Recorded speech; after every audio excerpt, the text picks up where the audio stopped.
The number of suicides in the United States has increased by the thousands. The graph that is behind me is from CDC.gov. So the government is tracking the number of fatalities, suicides, accidents, fatal injuries. The numbers on the bottom are specifically suicides. You can see from the graph that the numbers of suicides in the United States have increased over the past few years since 2020. We're currently in 2024. Why aren't these numbers being discussed publicly? Why aren't there any news articles or reporting about this? It is for a number of reasons. First of all, I believe very strongly that the number of suicides have increased because of the economy, and we are heading into a presidential election in the United States next month. So they are hiding that information. If you pay attention to the economy, Federal Reserve very recently cut interest rates by half of an interest point. So half of a percentage point. So whenever that happens, it's generally speaking done to spur economic growth. If interest rates are down, the thought is that consumer, they will borrow more, people will obtain mortgage loans more, they will spend more, consumer confidence increases.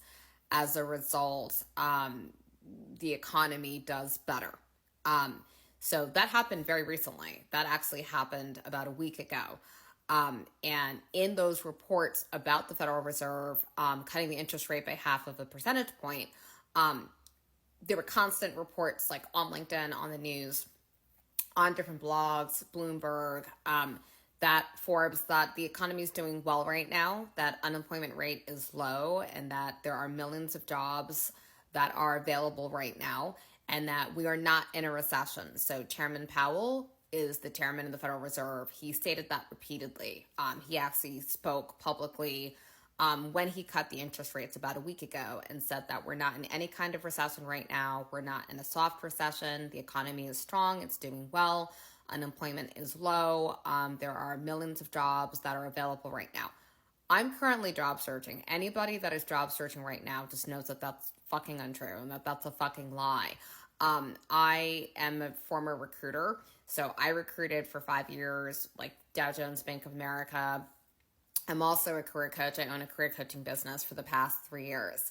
It's not true, right? I'm not talking about remote jobs. I've been looking for on-site, not even hybrid, like in-office roles in Philadelphia. So I live in South Jersey, South Central Jersey. Like I'm an hour away from Philly. I'm an hour away from New York.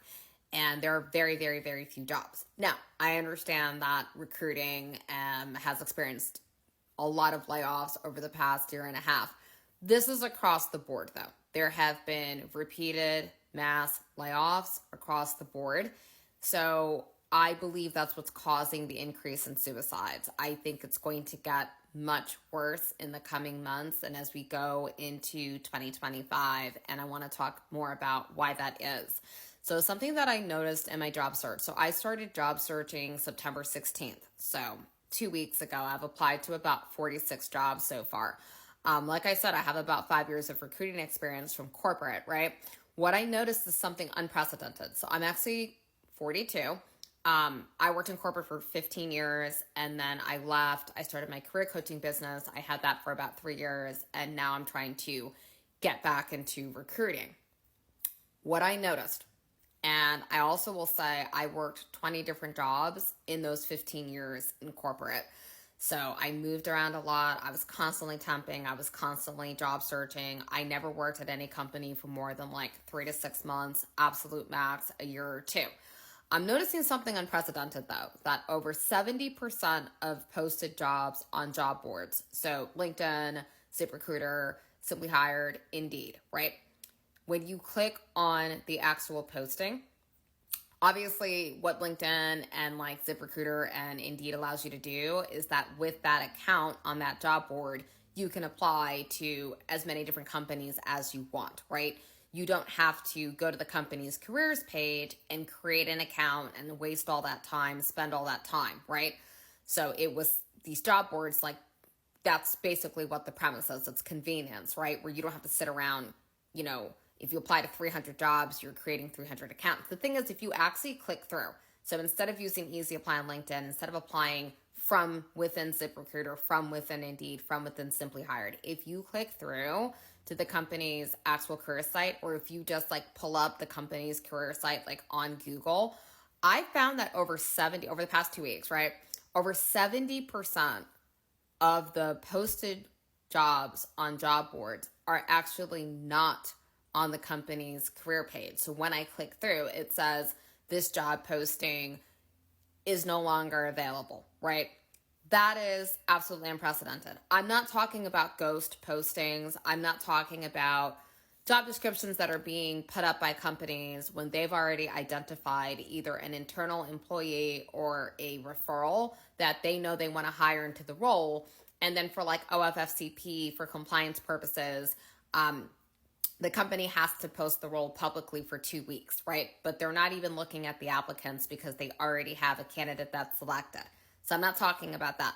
I'm also not talking about companies that are pipelining candidates. So what that means is they either have a position that they constantly hire for, so it's an evergreen requisition.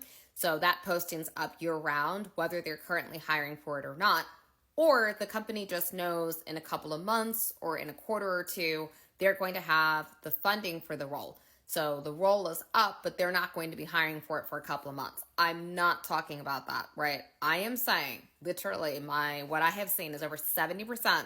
If you go on LinkedIn right now, if you go on Indeed, if you go on Simply Hired, if you go on ZipRecruiter and you actually click through to the company's career site, or if you pull up the company's career site in a separate browser tab, the job is not there on the company site most of the time. So what's that about at that point? Why are there so many job posting on job boards that if you actually click through to the company's career site don't actually exist? That doesn't have anything to do with the presidential election being next month or with the fact that, okay, it's fall, we're getting to the end of the year. Obviously, Q1 in January next year, most companies, the start of their fiscal year is January. So that's when the funds get released typically at most companies. So a lot of times like fall, winter, you're going to see a slowdown in hiring in anticipation of funds being released in Q1. That's not what's going on though. That doesn't explain, again, why the fuck do these job postings exist on these job boards, and then when you show up to the company career site, they're not there. I actually read an interesting article on KornFerry's website yesterday where they were talking about the fact that they are forecasting that 80% of current jobs today in like accounting and finance and manufacturing and retail and human resources, like in sales and marketing, like across the board in IT, are going to be replaced by AI, robotics, and automation. And that there was an executive at KornFerry that had spoken with a lot of global chief human resources officers in Fortune 500 companies. And they were saying that they're basically laying the groundwork now for those roles to be eliminated. So all of these repeated mass layoffs that you keep seeing, they're getting rid of people that are currently in the roles now that they expect to not exist in 5 years. There is an HR consulting and management company called Lattice that actually created AI employees. They gave them their own like employee ID numbers, badges. They actually had them reporting into like human managers. And there was this huge backlash when that got publicized. So Lattice at first defended themselves and said, we're just getting ready for the future. We're going to have this like AI workforce and we want to treat them as such. But there was such a controversy that they got rid of it. They apologized. They said they missed the mark. I actually think that's what almost all Fortune 500 and even Fortune 1000 companies are doing right now. I think they're just doing it quietly and they're not announcing it like Lattice did. I think that they are preparing for 80%. As I said, of current roles, manufacturing, retail, HR, accounting, finance, IT, sales, marketing, to be gone within 5 years, replaced by AI, robotics, and automation. I think only highly specialized niche and complex roles are going to be left that AI can't currently replace humans for yet. And then there'll be newly created jobs where people are going to be training and coding the AI that replace the above jobs. But I think that's what's going on right now. And if you're job searching, it's so enraging. Like you're getting these instantaneous, immediate rejections. Like I'm getting them within 5 minutes sometimes, right? Like there's nothing normal about that. But then the news is lying and saying that the economy is great right now, that unemployment is low. And I think that dissonance that's on purpose is what is causing the suicides to be so high right now. Capitalism is a fucking suicidal death cult.